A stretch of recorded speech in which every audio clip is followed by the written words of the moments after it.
let's say we had 5 different properties. So we've got 5 different properties. This first property sold for $250,000. This property sold for $350,000. Our third property sold for, let's say, $400,000. Our fourth property sold for, let's say, $325,000. And our fifth property sold for, let's say, $275,000. Completely making these numbers up in my head, but again, we're illustrating this concept here. So this is our sale price of each one of these properties. How much they sold for. And you could do this with a lot of different metrics. You could do this, and the MLS automatically does this for you with a lot of different metrics. And what this sale price per square foot, which is what we're going to break this down to here, is going to tell you is basically what that cost per square foot results in the sale of a property. You could also look at the differences between the average sale price versus the listing price and make all kinds of comparisons. These numbers are really helpful the more it is that you understand what it is that they mean. So now let's go ahead and do the square footage for each one of these properties, our square feet. And let's say the $250,000 property is, let's say, 2,400 square feet. So we've got 2,400 square feet here. We've got 3,700 square feet here. We've got, for this 4,000 square foot property, let's say it's 4,400 square feet. For the $325,000 property, let's say it is 3,400 square feet. And for the $275,000 property, let's say it is 3,000 square feet. So we've got these different square footage metrics here. And what we're going to do now, we have more board to work with, what we're going to do now basically is just go ahead and divide these out so we could find out what that cost per square foot is. And that's what we're doing with price per square foot. We're taking the price and dividing. That's what per means. Per means to divide. So price divided by square feet. So that's going to be our computation we're doing for each one of these here. Dividing each one of these, and it's going to give us our price per square foot.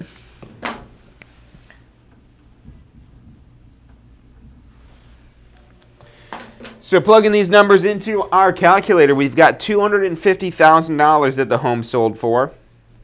We're going to divide that out by 2,400 square feet, and we end up with a price of about $104, and we'll round to dollars and cents here. $104.17 per square foot. And that's the one house that we have, the first one we were dealing with here.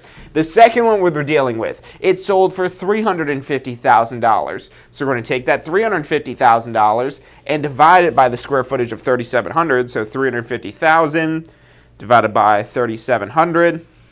This one sold for about $94.59 a square foot. So looking at these two properties here, you can kind of make the assessment of which property was a better deal. Yes, property number 2 cost more than property number 1, $350,000 versus $250,000, but for the size of the house it is that you're getting, this one was actually a better deal. It was about $10 cheaper per square foot. And you could see how these numbers start to enlighten you and start to give you an idea of, okay, this was maybe a little bit below market, this one was maybe a little bit above market. There's a lot of different factors that could play into why the different pricing is here, but ultimately this property was a better deal. And when you're looking in the same neighborhood, let's say all these homes are in the same neighborhood, these larger homes you're typically going to see are going to be a better deal. Like if we work through this next one here, you should probably be able to tell already just looking at these numbers, we're going to have another one that's probably going to even be lower than $94 a square foot. So we're going to take the $400,000 price and divide by 4,400. So 400,000 divided by 4,400. This gives us $90 and about 91 cents per square foot. So there's our best deal yet, $90.91 a square foot. This is, even though it's the most expensive property we've calculated so far, it's the best deal because it's the largest property for the lowest price per square foot.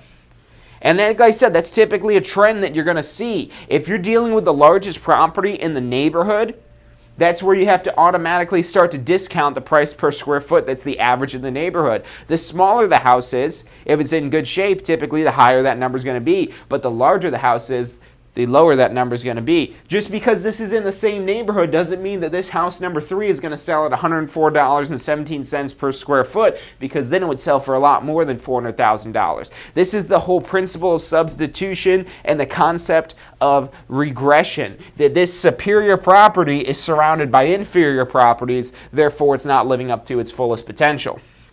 We'll dive deeper into these concepts a little bit once we've got all these numbers up here. So for our fourth property, we've got $325,000 for the price and $3,400 in square footage, 3,400 square feet. So $325,000 divided by 3,400 gives us $95 and about 59 cents. And then finally, for our fifth property, we've got $275,000, and we're going to divide that out by 3,000 square feet, and we get $91 and about 67 cents.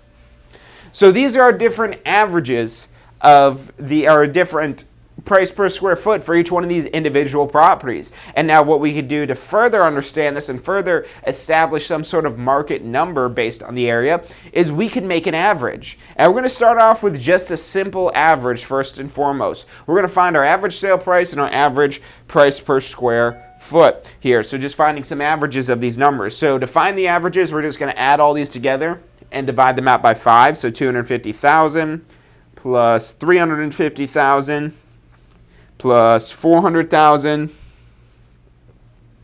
plus 325,000 plus 275,000. We're dealing with a total of about $1.6 million in property. So we've got this $1.6 million in property. We're going to divide this out by the 5 properties. And we end up with an average price. Remember, these are all of our averages we're working with down here, of $320,000. $320,000 is our average sale price. We could also go and find the average size of the homes. And it's good to understand what these averages are because that kind of tells you where the middle of the neighborhood is. Anything that's above this average for the price, it's probably going to take a longer time to sell. And again, these are general statements. It does depend on the particular neighborhood and the particular market you're dealing with and a lot of different factors, but this is where you start off with. You start off with these numbers, and then you draw in the market conditions, and then you draw in the inventory that's in the neighborhood and all that to these assumptions here. But this is how you're coming up with these basic estimates of value. For our average size, we're going to add these together, 2,400 plus 3,700 plus 4,400 plus 3,400 plus 3,000. So we're dealing with just a little under 17,000, 16,900 square feet of property total, and we're going to divide that out by 5. And our average size of all these are going to be, give a little separation there, 3,380 square feet. So that's our average square foot.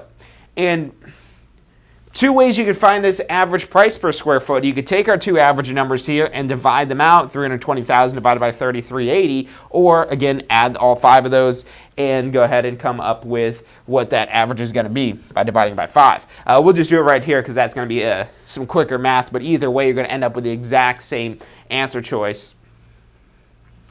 So 320,000 divided by 3,380 gives us an average price per square foot of $94 and about 67 cents. So on average in this neighborhood, based on these 5 homes it is that we've just assessed, on average we're dealing with a $320,000 purchase price, 3,380 square feet, and an average price per square foot of $94.67. Okay, now how do you interpret these numbers? Yes, we've gone through and we've done this math here and we figured out what these numbers are. But now what does this mean to the properties that you're looking at? Well, first and foremost, I would probably look at the size here. Look at this and compare it to the property that we're looking at here. If we're dealing with a property that has lower square footage than the average, this is a smaller home. This is a smaller home than the average home in the neighborhood. It's smaller than average, which isn't necessarily a bad thing. What that means is we might have to be higher here, because what you have to remember, if you have a home, so let's say that this is our neighborhood here, just to oversimplify this, this is our neighborhood, and this is the home as far as the dollar amounts go. Let's say that this is 3 money signs, and this one's only 2 money signs. Well, what happens, this is called progression. So whenever you're dealing with something below the average, you're going to experience progression. It's not going to lift it up to the same level of those higher end properties, but when you have a property that's surrounded by superior properties, that inferior property, this below average property, is going to be brought up. It's going to be brought up disproportionately. And this is where basic averages like this won't be an accurate number here. So because if we're dealing with a smaller property, if it's smaller in square footage here, and everything else holding the same, that means they're all about equivalent conditioned and so on and so forth. So everything else staying the same, if the only difference really is that we're dealing with a smaller property, then you're going to have a price per square foot that's going to be above the average. That's what happened up here. This $250,000 property, it's our cheapest property, our least expensive property out of these 5 examples that I gave here.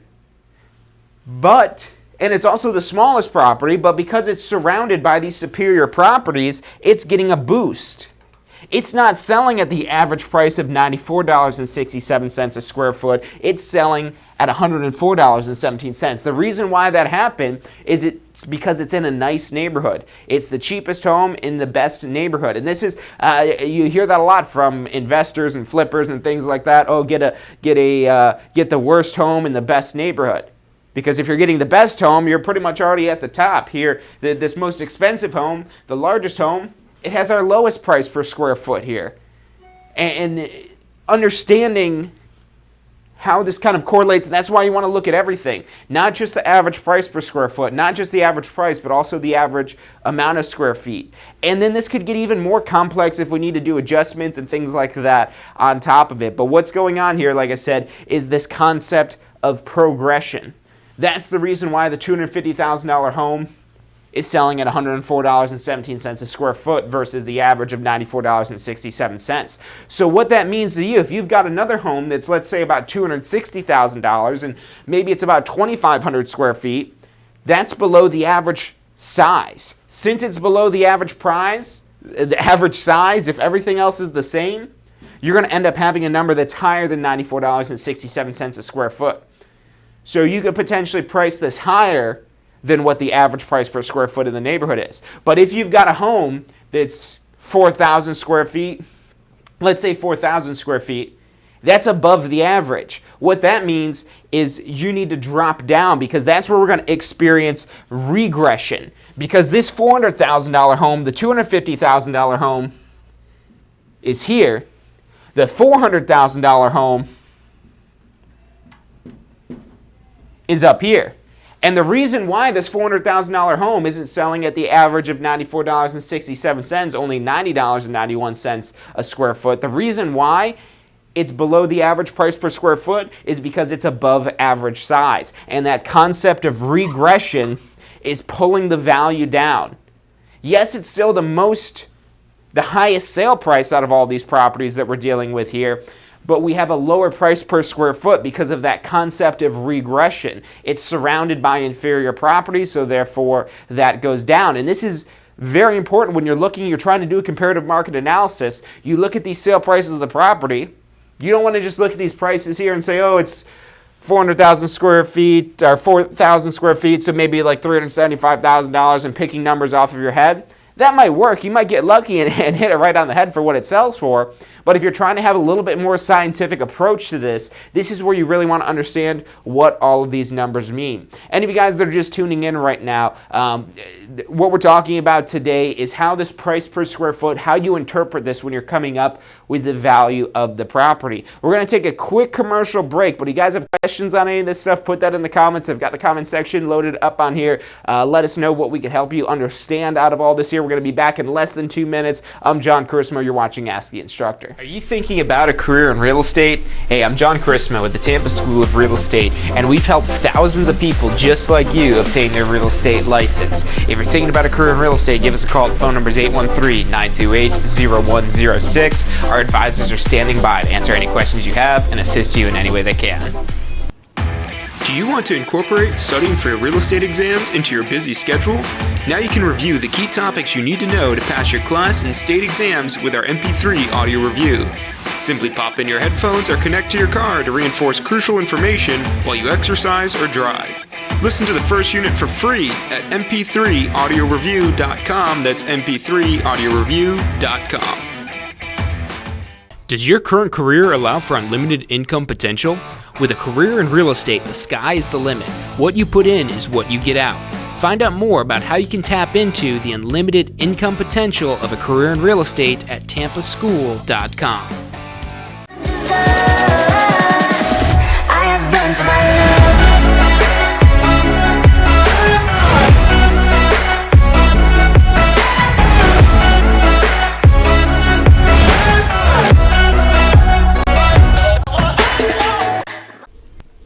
Hey, if you're enjoying the show today, which I'm sure you are, be sure to hit like, subscribe, post your comments, share with your friends and family. Thank you guys so much for watching. You are watching Ask the Instructor.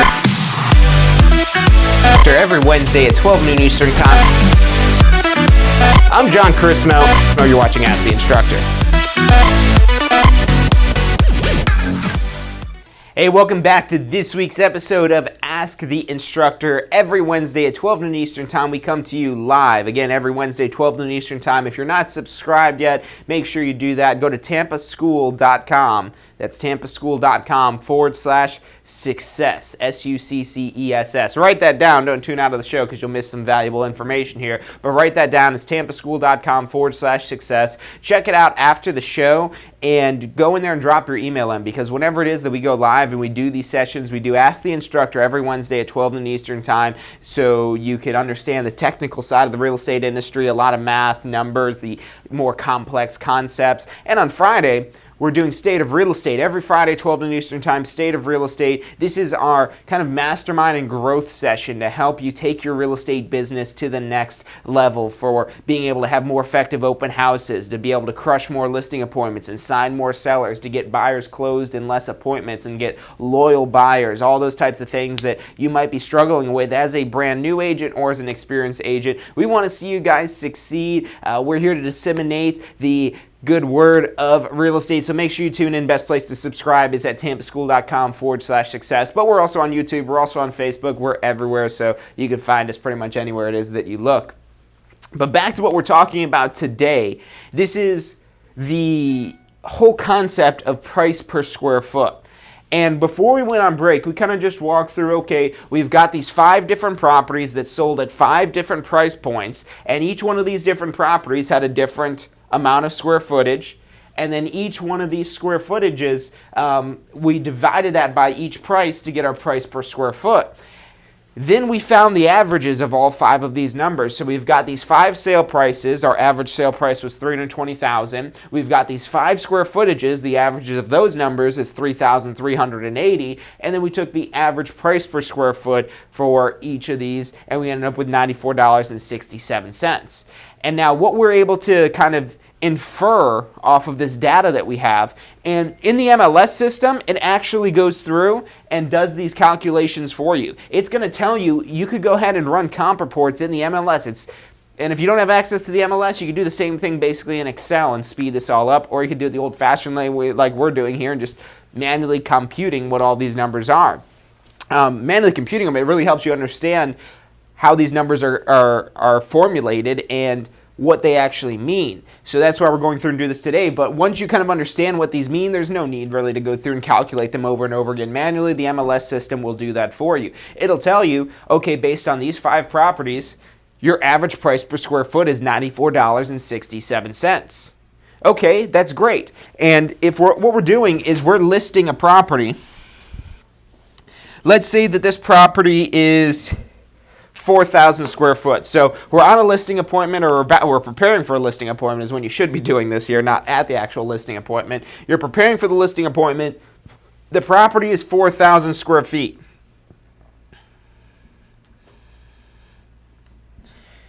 So based on the average price per square foot of $94.67, we'll just go ahead and just multiply this by $94.67. And what that'll tell us is, okay, for this 4,000 square foot property, if the average price per square foot in this neighborhood is $94.67, when we multiply the two of those out, 4,000 times $94.67, we get $378,680. But is that the price we want to list this property at? Not necessarily. This is based on the average price per square foot. If these 5 properties are identical, then that's a good place to kind of start with this. But now we have to determine, okay, is this a price at which the property is going to sell? Because what happens if you overprice a property, especially if this isn't a tight seller's market? And again, you have to take into account the market conditions and all of that behind this as well. If there's a lot of inventory available, even if this is the price per square foot, we're dealing with above average size. Our average size is 3,380. The size here is 4,000 square feet. So we're above average size. Therefore, we're probably going to have a below average price per square foot. Going back to this example here, the closest property we've got is really these two, the 350,000 and the 400,000. This one's a little bit under at 3,700. This one's a little bit over at 4,400. So you can kind of see, okay, we're kind of in the middle there. That maybe puts us at about 375,000 or so. But this calculation here, we're a little above 375,000. And if we're dealing with this smaller size, we might have to take a little bit of a discount. Okay, let's say that this sells at the $90.91 a square foot. So this is going to establish our low price. So based on the 4,000 square feet,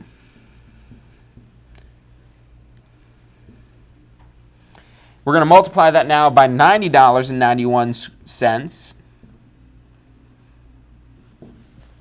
So 4,000 square feet times $90.91. We end up with $363,640.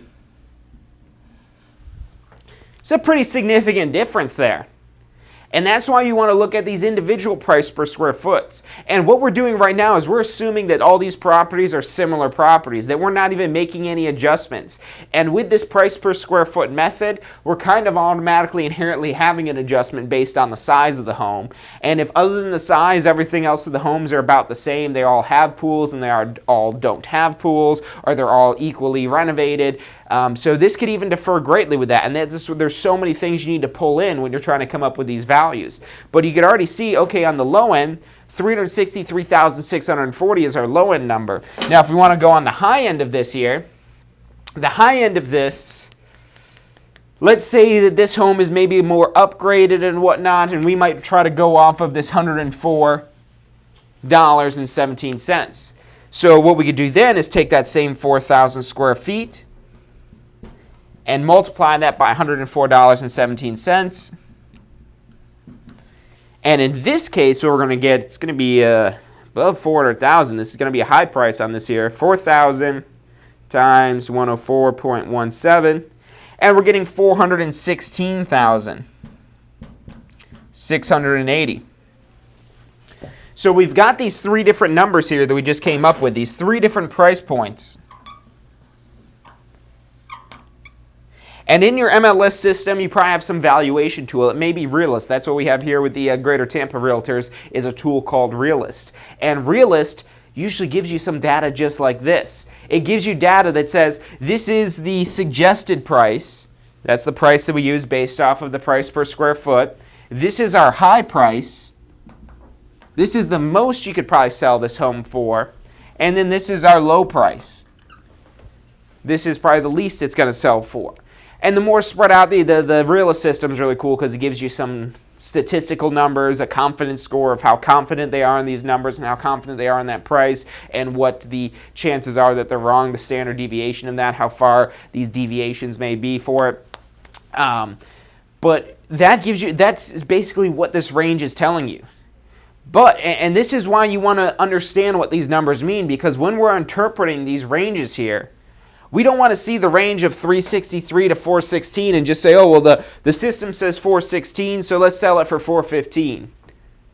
Is it really worth $415,000? Probably not, especially if you're going off of this $104.17. The reason why that property sold for so much higher was because it's the smallest property in this neighborhood, and we have that concept of progression pushing up our property's value. This is being increased, this sale price here. If this were in an inferior neighborhood, if this were not the same home in a neighborhood that isn't as nice, it probably wouldn't have sold for $250,000, maybe $225,000, $200,000, something like that.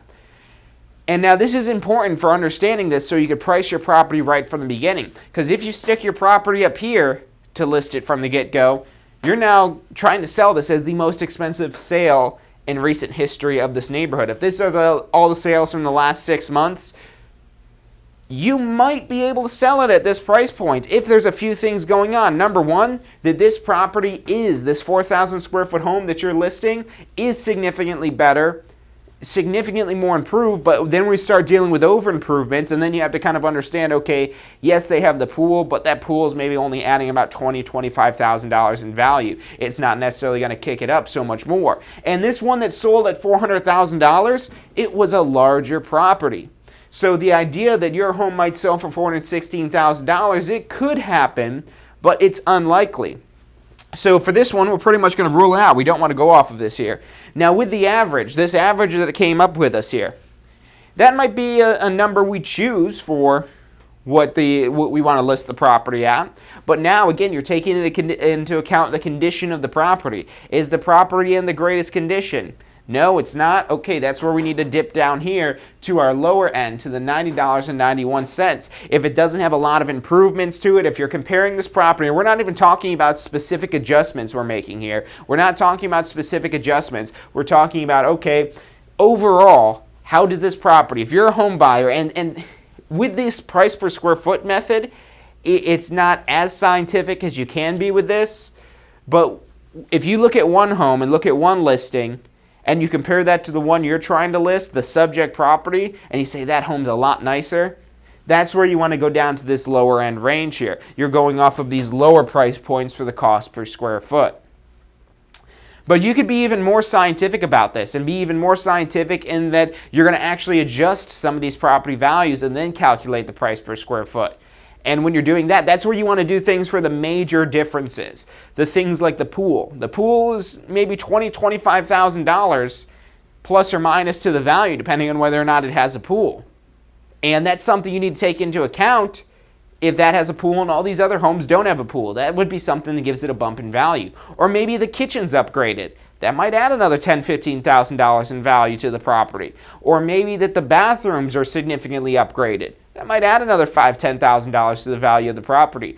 So we're going to talk about those concepts, when you're making these adjustments and how that changes these numbers here, how we're going to take the same scenario but make some adjustments here and come up with the new price per square foot, which we're going to use to figure out what we should price this $4,000 square foot home at. So stick with us. We're going to be back in less than 2 minutes. I'm John Christma. You're watching Ask the Instructor. Are you thinking about a career in real estate? Hey, I'm John Christma with the Tampa School of Real Estate, and we've helped thousands of people just like you obtain their real estate license. If you're thinking about a career in real estate, give us a call. The phone number is 813-928-0106. Our advisors are standing by to answer any questions you have and assist you in any way they can. Do you want to incorporate studying for your real estate exams into your busy schedule? Now you can review the key topics you need to know to pass your class and state exams with our MP3 audio review. Simply pop in your headphones or connect to your car to reinforce crucial information while you exercise or drive. Listen to the first unit for free at mp3audioreview.com. That's mp3audioreview.com. Does your current career allow for unlimited income potential? With a career in real estate, the sky is the limit. What you put in is what you get out. Find out more about how you can tap into the unlimited income potential of a career in real estate at tampaschool.com.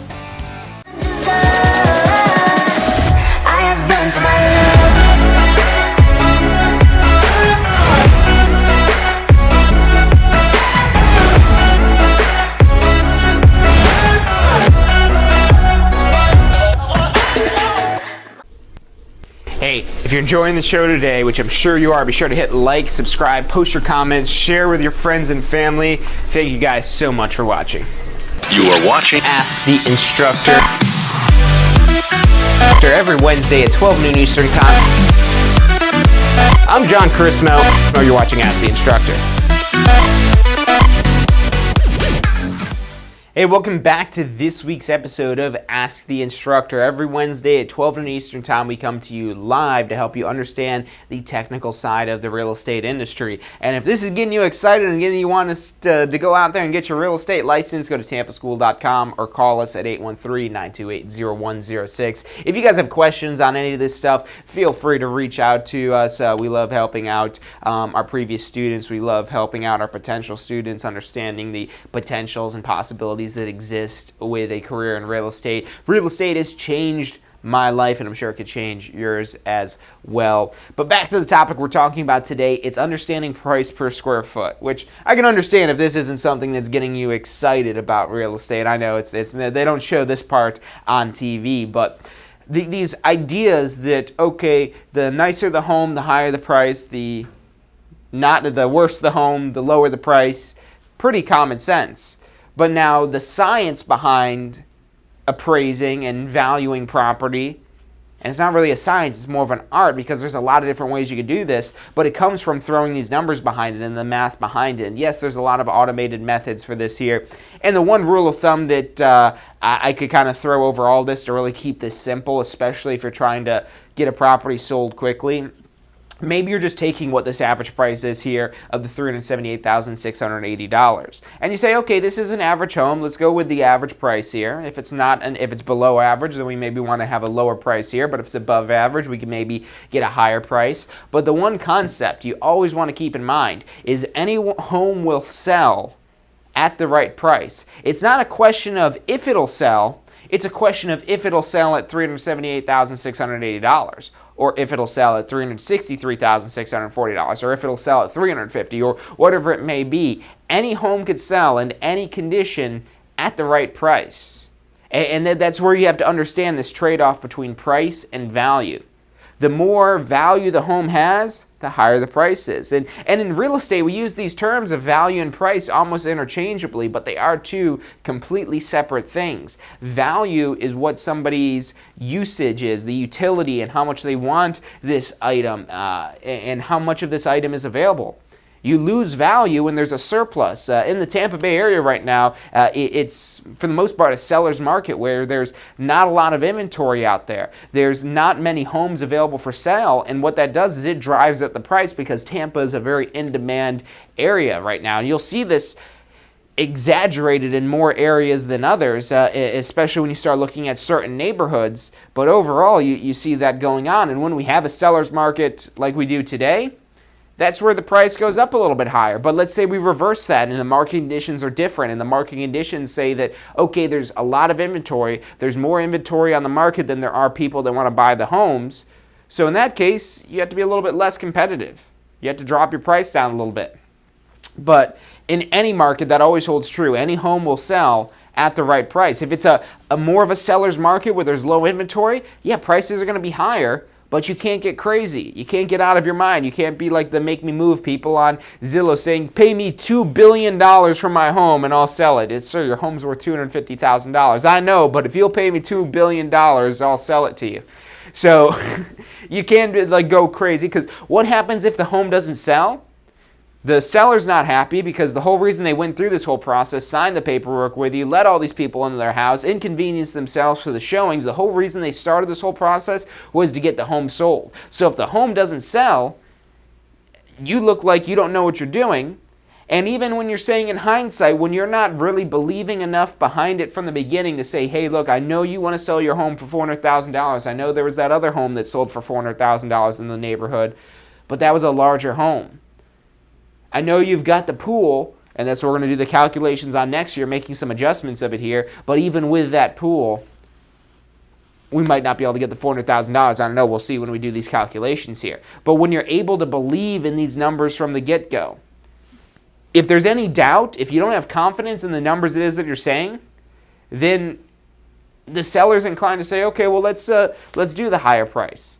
And then when you're choosing these higher prices, you're alienating buyers. You're leaving buyers out because a buyer might be searching. Let's say we did it at this $416,680 price. If we listed it there, there's probably buyers that are maybe only approved for up to $400,000. And they set their search parameters at, okay, $400,000 and under. So they're not even seeing this property as an option if they're searching for a home that's under $400,000. So that's why you see so many homes selling for $399,000 or right below that $199, $299, $399, $499 because they know that people will set the upper limit of what the price is that they're looking for at something like $400,000. And they do that, they're leaving out a lot of potential buyers. So let's talk about some adjustments now. Let's say, and we're going to keep this simple, because we're going to start with this being simple and then we're going to go ahead and further complicate this. But let's say that all of these homes do not have a pool, but our home does have a pool. There's a couple different things it is you could do off of this here. We're going to go off of this average number. You could be more detailed and in-depth off of this here, and this isn't the perfect way of doing it, but this is the simplest way I could put it, so that way you'll understand this concept that we're working with here. So let's say we're dealing off of this average number. We get the average price of $94.67 per square foot, but this average price does not include the property having a pool. And our property does have a pool. So if our property has a pool, but all these other properties do not have a pool, that makes our property worth more. So our property would be worth more if it had the pool. So, and the concept you want to remember with this here, if you took the course, you might remember CIA. CIA meaning comparable, inferior, add. Our comparables are inferior because they do not have a pool. Our subject property has the pool. These comparables, these other sales in these neighborhoods, in this neighborhood, does not have a pool. So what we need to do is add the value of a pool. And now what is the value of a pool? Typically $20,000 to $25,000, but maybe it's $15,000, maybe it's $30,000. That's a general ballpark range for what a pool is, and you could Google these ballpark ranges of how much value a pool or something like that will add to a property's value. But the most scientific way to find this here is you find two identical properties, let's say one selling at $400,000 without a pool and one selling $420,000 with a pool, and other than that they're identical or at the very least very similar properties. That means your pool is worth about $20,000. So that's the number we'll use here. We'll say that the pool is $20,000. So we're going to add $20,000 for that additional value of the pool. So that brings our adjusted average value to $340,000.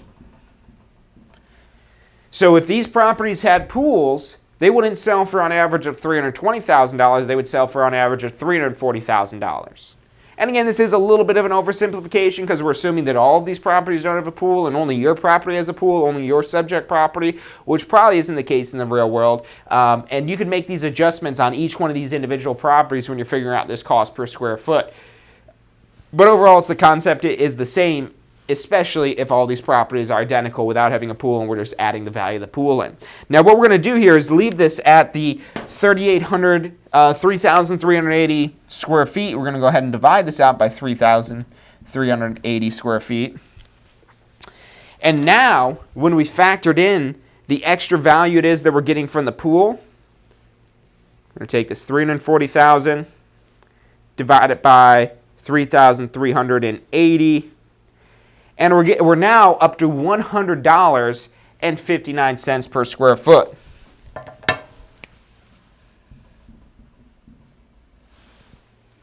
Yeah, 59 cents. It might not seem like a lot. Really, it's only about $6 difference in price per square foot. But what that $6 difference is, $6 across 4,000 square feet is $24,000, almost $25,000 of added value. So if we're taking this 4,000 square foot property, this same 4,000 square foot property we were working with before, but we've now adjusted our average to include the fact that this property has a pool where all of the comparables we were looking at before did not have a pool. We're going to take that 4,000 and multiply by the $100.59. So 4,000 times 100.59, and we get $402,000 and 360. So in our process here, so we come up with those numbers that we start off with. Okay, average price per square foot, $94.67. Our high number was, I think it was $416,000. Our low number was $363,000. And the average based off of this $94.67 for this 4,000 square feet, we were figuring is about $378,000. So we tell our seller, hey, look, I would recommend that we do $378,000. And they say, oh, well, none of these properties have a pool. Ours has a pool. So because it has the pool, we should be able to sell it for that high price of $416,000. Not necessarily. Then you do this math here. They're probably going to get lost at some point during you doing this math. And at some point, hopefully, they're just going to say, okay, look, I trust you. You know what you're doing here. You know how to work with these numbers. So let's just go with what you say.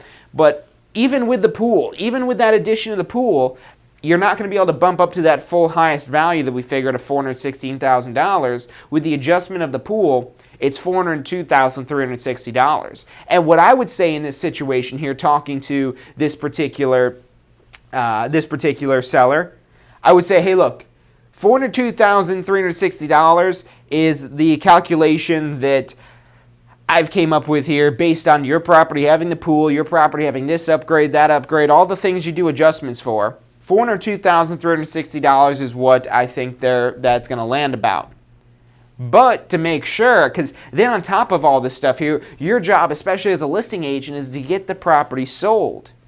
And if you're pricing it at $402,360, is that extra $2,363, that extra $2,360, is that worth leaving out those buyers that are setting their max price at $400,000? Probably not. If it were $15,000 or $20,000, then yeah, that might be worth leaving out those buyers who are only looking for $400,000 or less.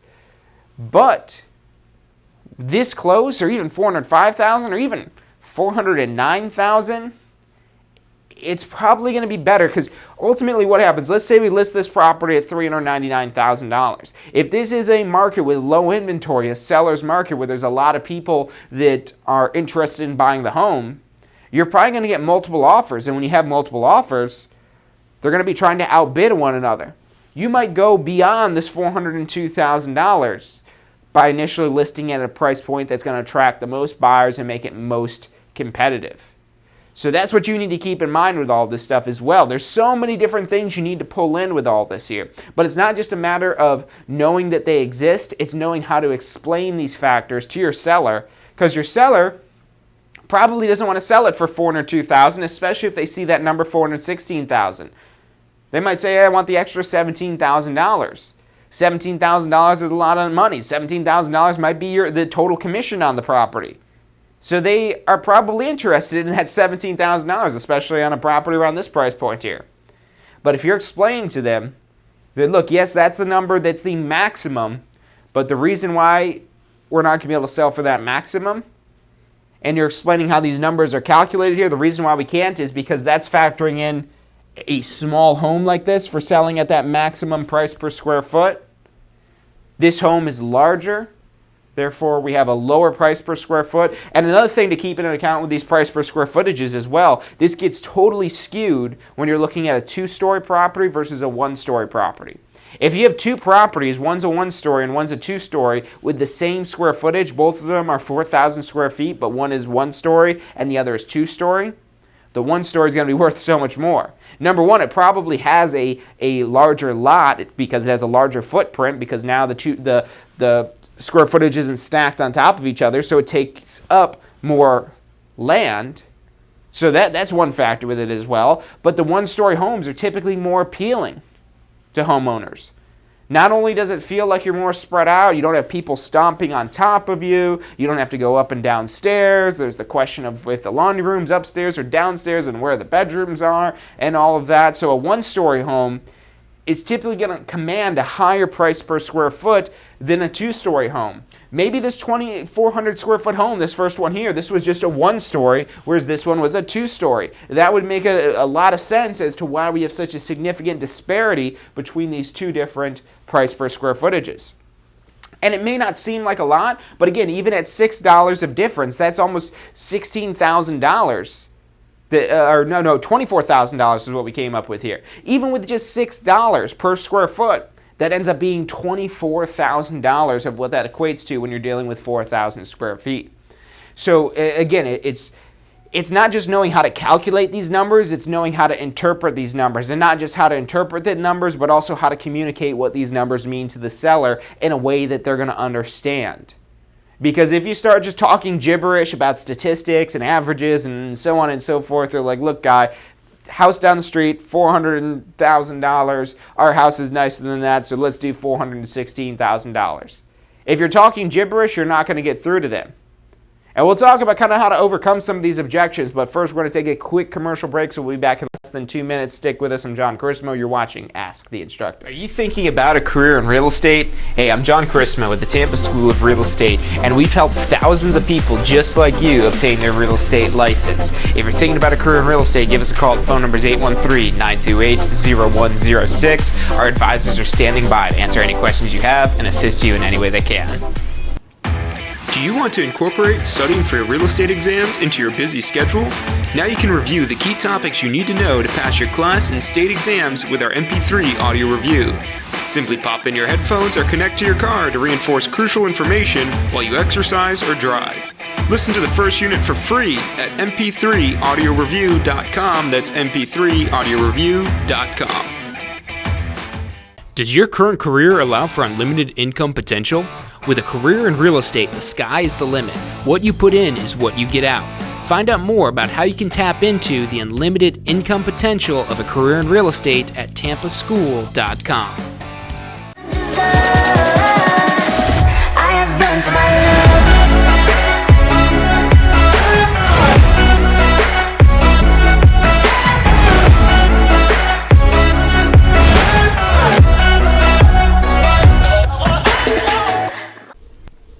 Hey, if you're enjoying the show today, which I'm sure you are, be sure to hit like, subscribe, post your comments, share with your friends and family. Thank you guys so much for watching. You are watching Ask the Instructor. Every Wednesday at 12 noon Eastern Time. I'm John Chrismo. You're watching Ask the Instructor. Hey, welcome back to this week's episode of Ask the Instructor. I'm John Chrismo, and the show is brought to you by the Tampa School of Real Estate. If you're interested in starting or enhancing your real estate career, make sure you give us a call. Phone number is 813-928-0106. Again, that's 813-928-0106. You also check us out online at tampaschool.com. And what we've been talking about today is this whole concept of price per square foot. It's something you're going to see on every listing in the MLS. Every listing, especially, it's going to have a listing price per square foot. Okay, what is the listing price in relation to the square footage of the property? It's going to have a sold price per square foot for our sold listings. When we're pulling up these comparables, it's already doing this math for you of what these sold prices are. And it's your job, especially in a listing situation where you're working with the seller and you're trying to get the seller top dollar for the property, but also not just getting them top dollar, because if our only job was to try to get the seller the highest price possible and it didn't really matter if we sold the property or not, that wouldn't be an issue. We could just say, okay, yeah, we're going to list this as high as possible, and then we'll come down from there. But when your job is also not only to get the highest price possible, it's still get the property actually sold. Because there's a word we have in real estate. And this isn't a word I'm making up. I know I like to make up words sometimes for certain situations, but there's a word we have in real estate for overpriced listings. It's expired.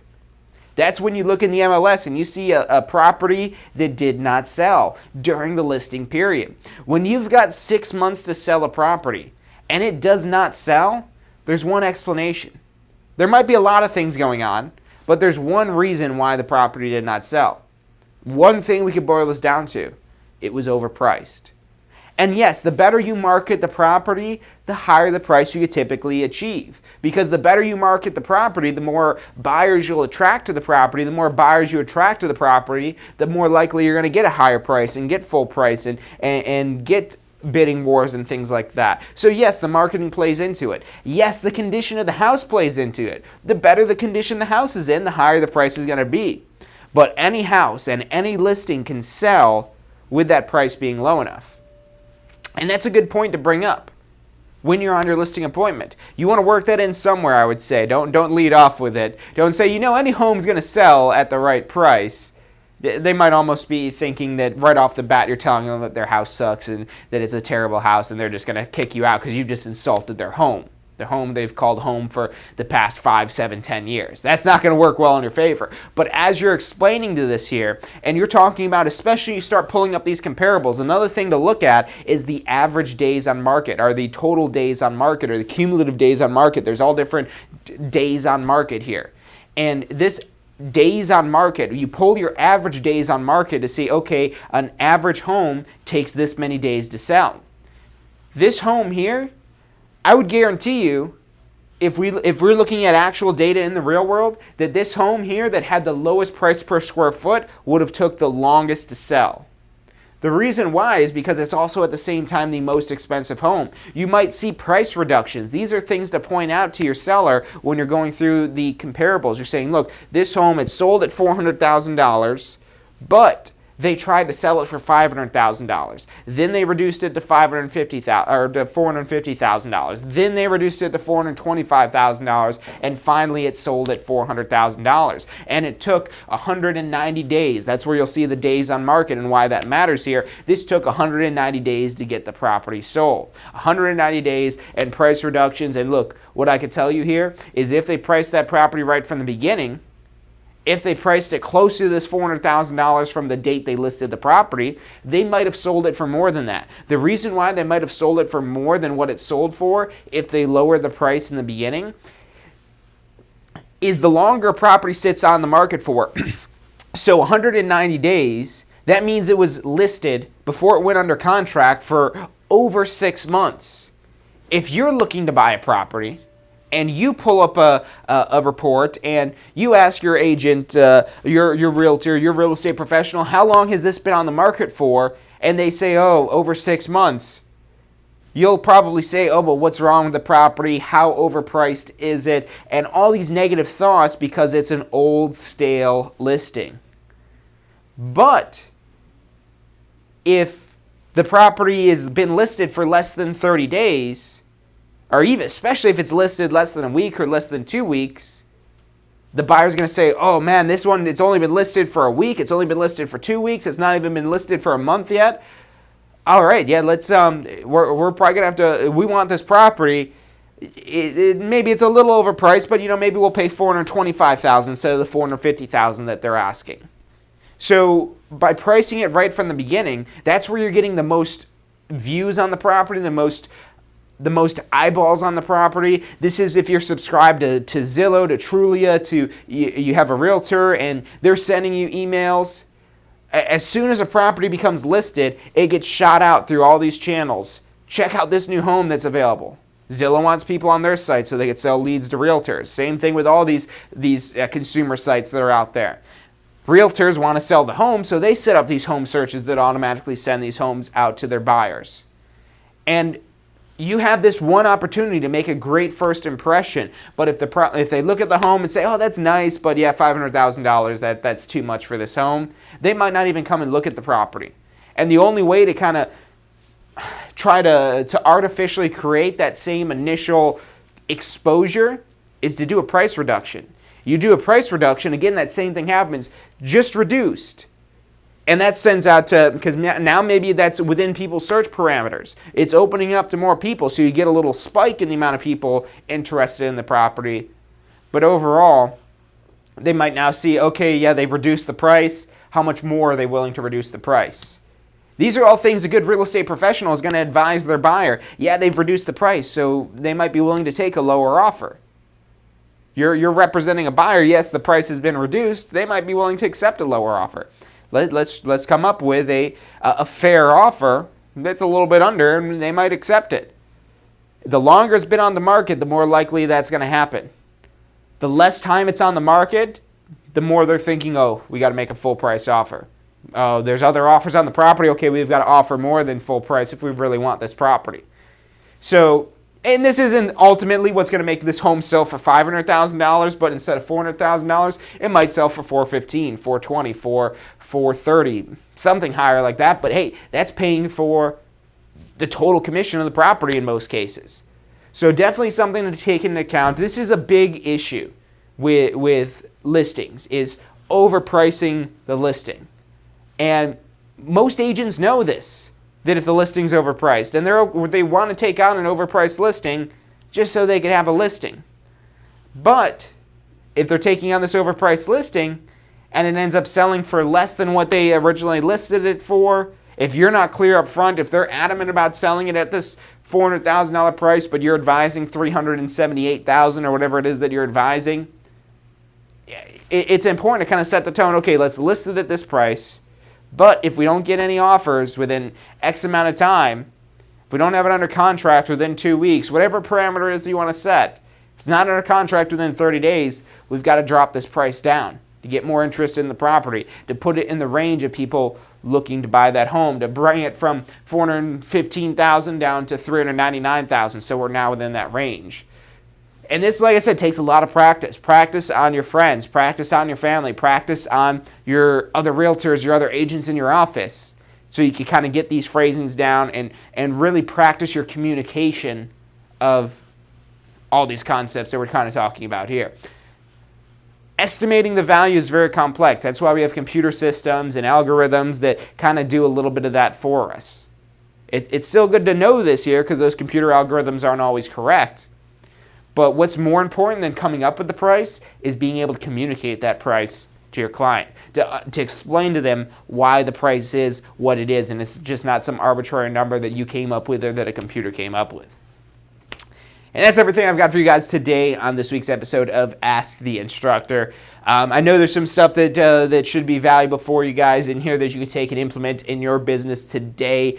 Go back and rewatch this episode to make sure you've got these concepts down. Start working with some comparables in your neighborhood. Maybe pull a couple comparables in your neighborhood and then go through and do the same thing we've did today, going through and dividing it out by the square footage, figuring the price per square foot, and maybe doing some adjustments and things like that.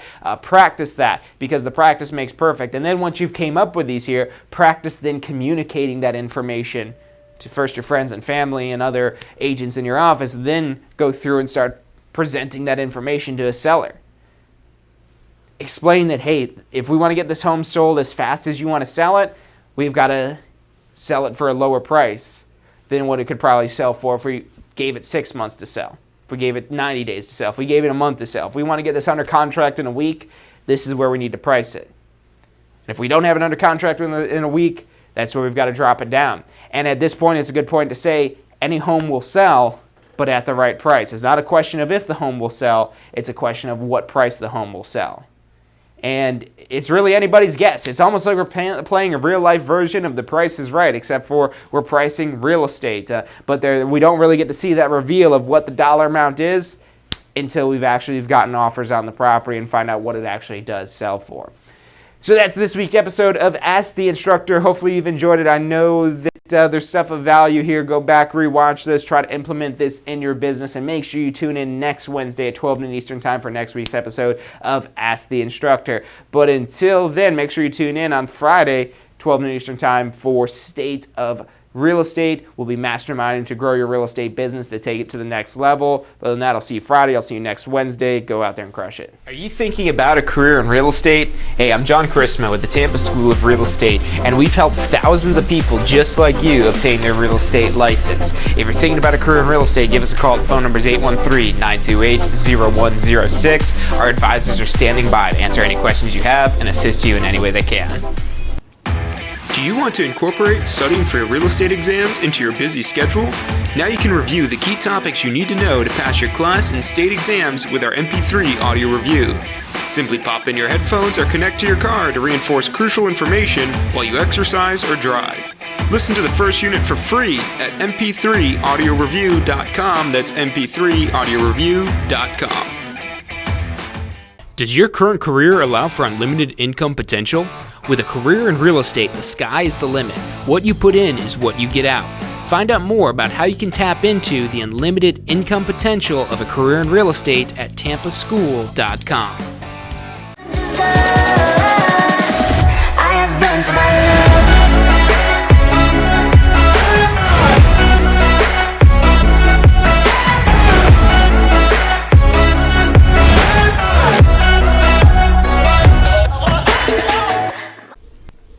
Hey, if you're enjoying the show today, which I'm sure you are, be sure to hit like, subscribe, post your comments, share with your friends and family. Thank you guys so much for watching. You are watching Ask the Instructor every Wednesday at 12 noon Eastern Time. I'm John Chrismo. You're watching Ask the Instructor.